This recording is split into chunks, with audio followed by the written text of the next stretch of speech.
الله ربي والإسلام ديني ومحمدا رسول الله ويقيني. Ada uang, rezeki. Tidak ada uang, tidak ada rezeki. Maka kalau begitu cara pandang orang, nanti dia menganggap bahwa Allah Ta'ala tidak adil.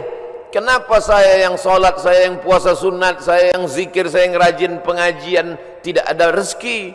Kenapa orang yang minum khamar, yang zina, yang mabuk, yang sakau, kenapa rezekinya banyak? Karena menurut definisi dia, uang adalah rezeki.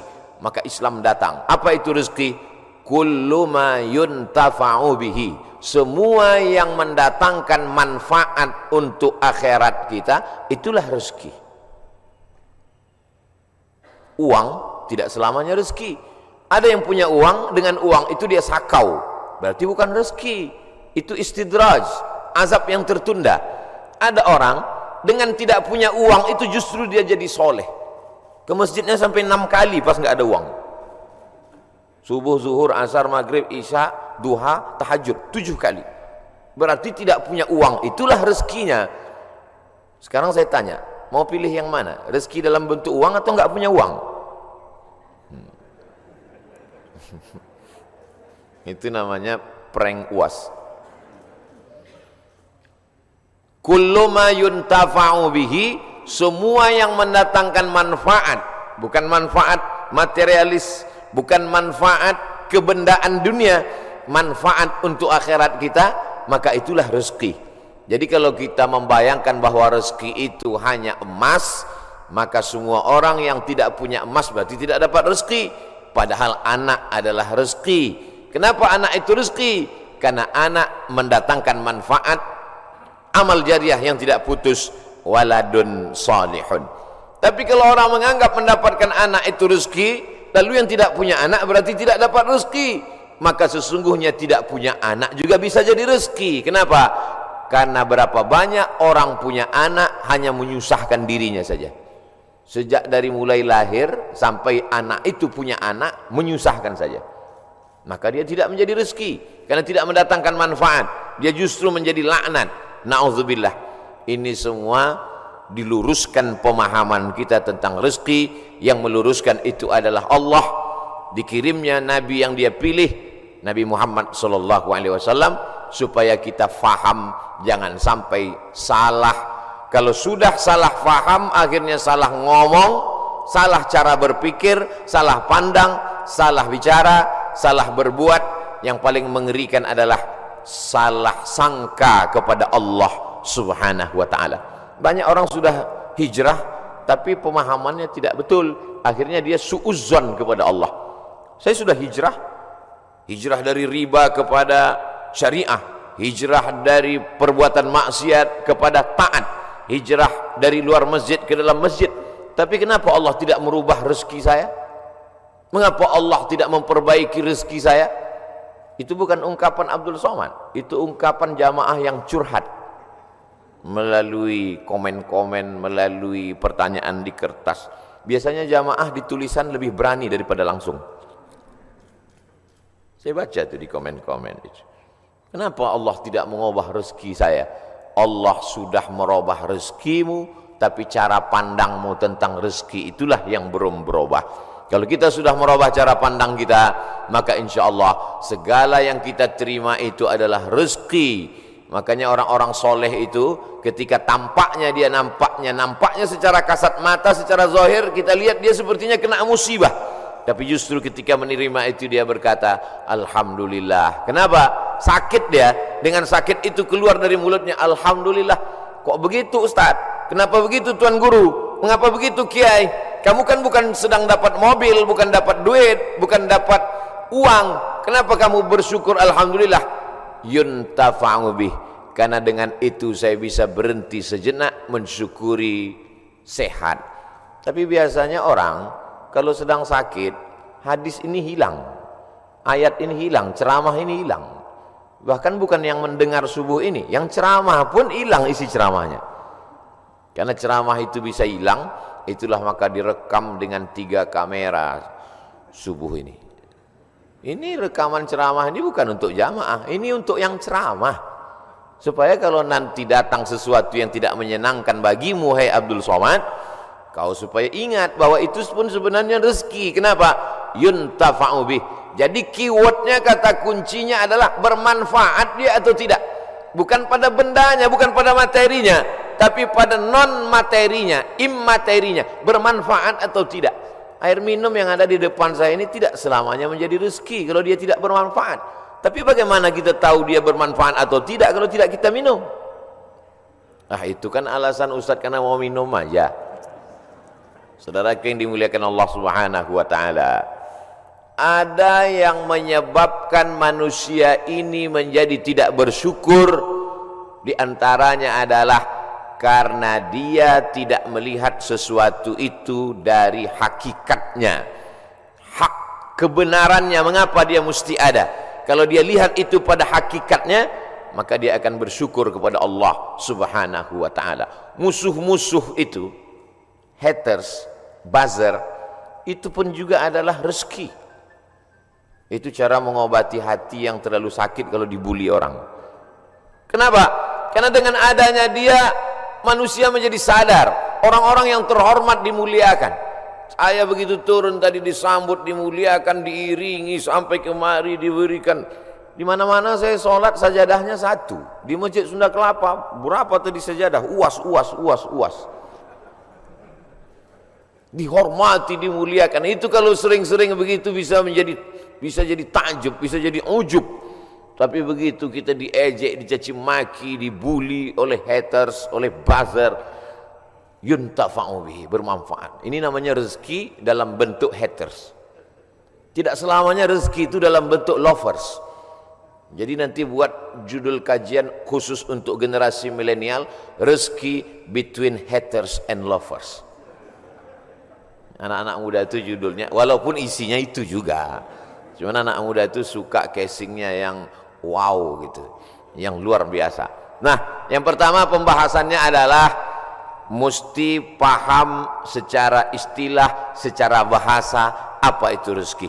Saya tidak terlalu formal, lughatan wastilahan, etimologi, terminologi dan lain sebagainya, karena kajian subuh itu memang adalah kajian-kajian yang luar biasa karena godaan setan. Tapi kalau ada jamaah yang tertidur, kita tidak juga bisa salahkan karena dia sedang dapat rezeki. Karena tidur itu juga rezeki. Karena kata kuncinya adalah ma yuntafa'u bihi, bermanfaat, maka tidur juga mendatangkan manfaat. Ini jawaban untuk jamaah yang suka tertidur kalau melihat wajah ustaz. Dia kena penyakit insomnia, tidak bisa tidur. Bolak-balik makan obat, tidak bisa tidur. Tapi begitu khotib naik mimbar langsung tertidur. Itu juga merupakan manfaat. Kenapa? Karena dengan tidur itulah kita. Saya terus terang menahan makan bisa, menahan minum bisa. Tapi kalau tidak tidur, makanya saya selalu minta istirahat. Kalau saya ceramah di perjalanan panjang, tolong siapkan panitia agak sejam saya tidur dulu. Karena kalau tidak tidur nanti takut salah ngomong, salah bicara, salah pandang. Yang terhormat Bapak RT, padahal dia lurah, tentu dia tersinggung. Karena salah pandang. Saudaraku yang dimuliakan Allah Subhanahu wa taala, pembahasan pertama adalah bagaimana kita mengerti hakikat sesuatu. Lalu kemudian yang kedua, barulah kita masuk bagaimana Allah taala menjamin rezeki. A'udzubillahi minasyaitonirrajim. Wa ma min dabbatin fil ardi illa 'ala Allahi rizquha. Semua yang melata di atas muka bumi Allah ini dijamin rezekinya. Semua yang melata, semua yang bergerak. Setelah diteliti oleh para ulama, dabbah artinya binatang. Selalu diterjemahkan dabbah, dabbatul ardi. Binatang yang berjalan di atas muka bumi ini dijamin Allah Ta'ala rezekinya. Kenapa disebutkan binatang? Kenapa tidak disebut wa ma min insanin, wa ma min nasin? Tidak ada manusia yang tidak dijamin rezekinya. Digunakan kata yang paling rendah, paling hina, paling kotor, binatang. Kalau binatang saja dijamin rezekinya, apalagi yang mulia. Karamna bani Adam ala katsirin minal khalqi wa faddalnahum tafdila. di antara semua makhluk ini manusia yang paling mulia. Khalaqnal insana fi ahsani taqwim, dari bentuk susunan fisiknya paling sempurna, dari bentuk keseimbangan antara akal dengan nafsunya juga sempurna. Ada yang satu ini nafsu aja, tak ada akal, binatang. Ada yang satu ini akal saja, tak ada nafsu, malaikat. Makanya kalau ada teman kita nafsu aja, tak ada akal, kita udah tahu dia sama geng mana. Maka paling sempurna bentuknya, keseimbangannya manusia. Tapi Allah tidak sebutkan manusialah yang kujamin rezekinya, tidak. Allah sebutkan yang paling hina. Kalau binatang yang kotor tidak berakal saja dijamin Allah rezekinya, apalagi manusia. Maka ada ungkapan pepatah orang Melayu, rezeki musang tidak akan dihabiskan harimau. Rezeki musang tak akan pindah ke mulut harimau. Secara fisik harimau lebih besar, secara fisik harimau lebih buas, lebih gagah, lebih tajam taringnya, raja hutan, raja rimba. Musang biasa saja.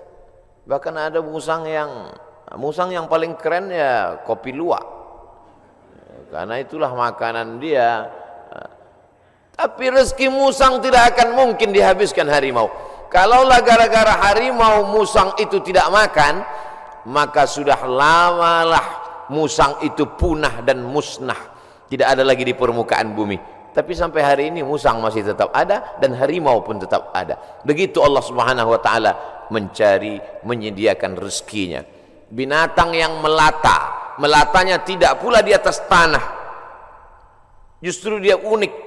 Kalau binatang yang lain kakinya di atas tanah, kepalanya, dia justru terbalik.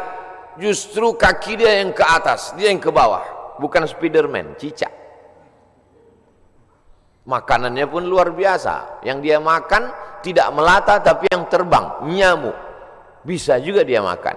Jadi kalau ada orang dikasih Allah Ta'ala tangan, kaki, kudrat, iradat, kemauan, kehendak, dikasih Allah Ta'ala akal sehat, badan sehat, segar bugar, tapi cemas dengan rezekinya, dia mestinya malu dengan cicak. Kemudian bagaimana Allah Subhanahu wa taala membagi rezeki itu? Lau tawakkaltum 'alallah haqqa tawakkulih. Kalau kamu bertawakal kepada Allah sebenar-benar tawakal, la razaqakum kama ruziqat thair. Kamu diberi Allah rezeki sebagaimana seekor burung mendapatkan rezeki. Bagaimana seekor burung mendapatkan rezeki? Taghdu khimasan wa taruhu bitanan. Terbang keluar sarang pada waktu pagi dalam keadaan perut kosong dan pulang dalam keadaan perut kenyang. Sampai hari ini belum ada burung yang tidak mau terbang karena khawatir dapat rezeki atau tidak. Burung merpati terbang tinggi, tahu dia di mana letak sarangnya dan pulang dia dalam keadaan perut kenyang. Padahal yang diberikan Allah kepada dia cuma dua, paruh dengan cakar kakinya. Dengan dua itu bisa dia makan. Uniknya burung-burung ini adalah makanannya berada di dalam air, dia di atas udara, lalu kemudian dia hanya sebentar saja memantau, masuk dia ke dalam dan bisa diangkat kembali. Kalau tidak percaya pada isi ceramah saya ini, sering-sering nonton film yang isinya binatang aja, tentang flora dan fauna, tentang hewan, tentang burung. Aneh dan uniknya yang menyuruh kita untuk mempelajari binatang hewan ini adalah Allah Subhanahu wa taala. Tapi yang mempertontonkan kita, kameramennya sampai berbulan-bulan di dalam hutan untuk menampilkan, hanya memperlihatkan seekor burung bisa menangkap seekor ikan, untuk memperlihatkan bagaimana Allah membagi rezeki kepada kita. Sesungguhnya di balik konten yang luar biasa ada kameramen yang sangat tersiksa. Jadi besar sekali jasa kameramen. Jadi nanti kalau beberapa hari ini akan keluar gambar Abdul Somad ceramah di Masjid Sunda Kelapa sedang begini-begini, itu kameramennya luar biasa. Ini kameramen insyaallah masuk surga sama kamera-kameranya sekalian. Saudara yang dimuliakan. Cuman kameramen kalau bisa matanya harus seimbang. Jadi jangan selamanya begini. Jadi sekali-sekali begini, sekali-sekali. Saya khawatir nanti setelah tua matanya begini. Selalu ada keseimbangan. Saudaraku yang dimuliakan Allah SWT, kamera itu pun juga adalah rezeki. Kenapa? Yuntafa'u bihi. Kapan kamera menjadi rezeki? Ketika dia bermanfaat. Kalau kamera hanya untuk mengambil gambar orang yang membuka aurat, maka itu bukan kamera rezeki, itu namanya kamera Sony. Itu namanya kamera laknat. Itu namanya kamera yang mendatangkan, bukan pada mereknya, bukan pada kameramennya, tapi apakah dia mendatangkan manfaat atau tidak. Begitu Allah SWT memberikan rezeki. Suatu ketika ada salah seorang dari wali-wali Allah, setelah mendengar ceramah Ustadz bagaimana perjalanan Ustadz berdakwah, bagaimana perjuangan Ustadz, saya menganggap Ustadz salah seorang dari wali-wali Allah, kata jamaah. Mendengar itu saya, ente kok tahu? Saya ini wali murid. Kaedah kewalian, la ya'riful wali illal wali. Yang tahu bahwa itu wali adalah wali juga. Jadi kalau ada orang mengatakan, menurut saya Kiai Anu itu wali, berarti dia wali. Lalu siapa yang tahu bahwa dia wali? Kamu mengatakan Kiai itu wali? Iya. Terus yang ngangkat kamu jadi wali siapa? Saya sendiri, kata dia. Ini namanya buceri, bule ngecat rambut sendiri. Karena dia klaim saja ada seorang wali Allah. Seorang wali Allah ini berjalan, dalam perjalanan panjangnya dia melihat ada seorang wali Allah juga yang duduk di gurun pasir hanya berzikir. Lalu wali yang berjalan bertanya kepada wali yang duduk, kamu kenapa duduk dari tadi tidak cari rezeki?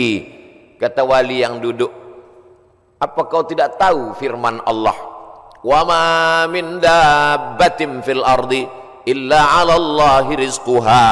Semua makhluk yang melata di atas muka bumi Allah, rezekinya sudah dijamin Allah. Percaya kau pada ayat ini? Percaya, aku wali Allah. Kalau percaya kepada ayat bahwa rezeki dijamin Allah, untuk apa lagi kita cari rezeki? Kalau kau tidak percaya bahwa rezeki dijamin Allah, lihatlah di atas pohon kurma itu ada seekor burung. Sejak telurnya menetas, sayapnya patah, dia tidak bisa terbang, tapi dia tetap menjadi burung yang besar di atas pohon kurma. Kenapa? Kita lihat nanti.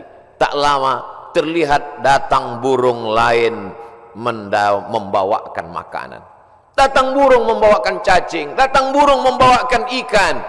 Naik ke atas pohon kurma yang di atasnya ada seekor burung yang patah sayap. Begitulah kalau Allah berkehendak, rezekinya dijamin Allah, dia tidak perlu terbang.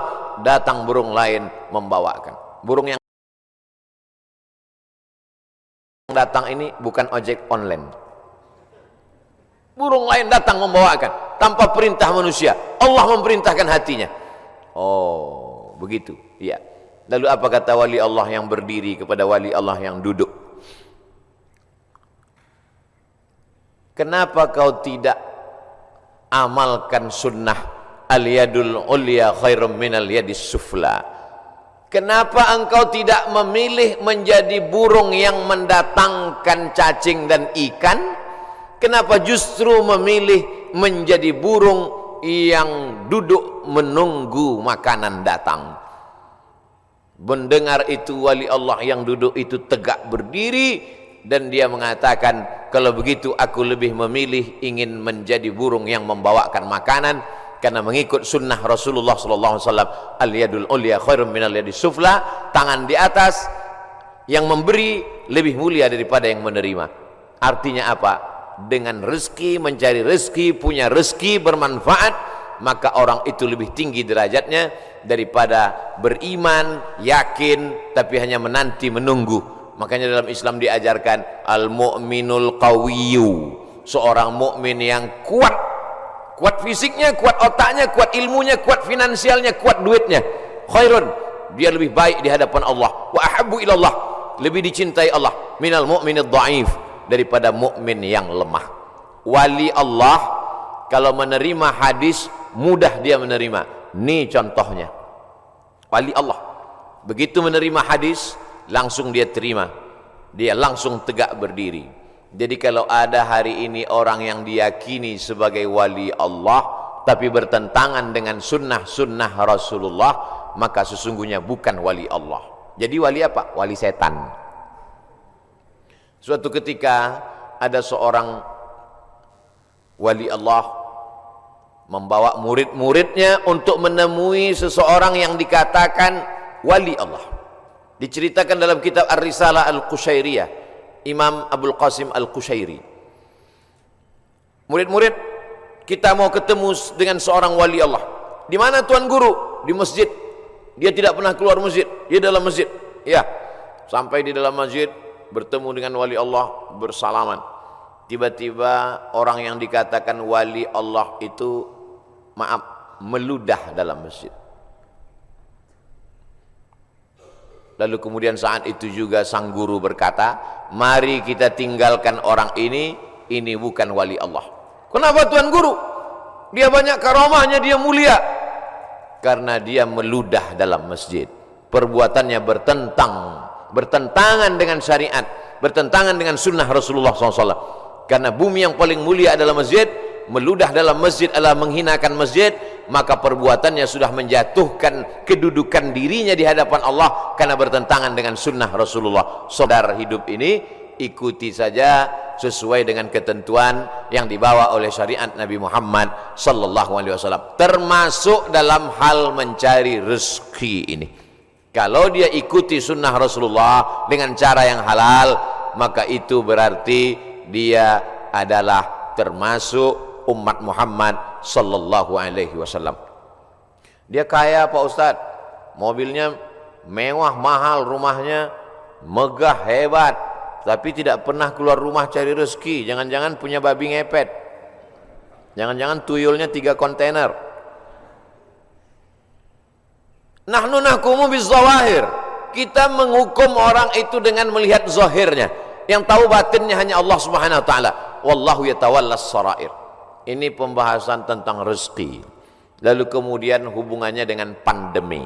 Pandemi artinya wabah penyakit yang menyerang serentak pada satu masa di beberapa negeri. Itu arti pandemi menurut Kamus Besar Bahasa Indonesia. Jangan pandemi kata orang, pandemi juga kata kita. Pas ditanya orang apa itu pandemi, ya masih sejenis demi-demi juga lah. Bahasa Arabnya wabah. Maka doa ulama, Allahumma dafa'anal wabah, angkatlah wabah. Bahasa Arabnya wabah, sampai ke Indonesia ujungnya hamzah berubah jadi ha, wabah. Banyak sekali kata-kata serapan bahasa Arab begitu sampai ke kita berubah. Wabah jadi wabah. Zahir lawannya batin. Telapak tangan ini batin, ini zahir. Kenapa ini disebut batin? Karena tertutup. Kenapa ini disebut zahir? Karena terlihat. Oh kalau begitu ini bisa juga disebut batin tertutup Pak Ustaz? Enggak, karena yang bisa tertutup cuman ini. Siapa yang bisa menutup ke sini? Enggak bisa. Maka ini disebut batin. Zahiruha wa batinuha, zahir dan batin. Sampai ke Indonesia berubah. Mohon maaf, lahir dan batin. Tidak apa-apa, kita teruskan saja kekeliruan itu karena sudah menjadi umum. Ada nama kamus bahasa Arab khotok sya'i, khotok salah, sya'i tapi populer. Ternyata kalau salah tapi populer, diteruskan saja kesalahan itu.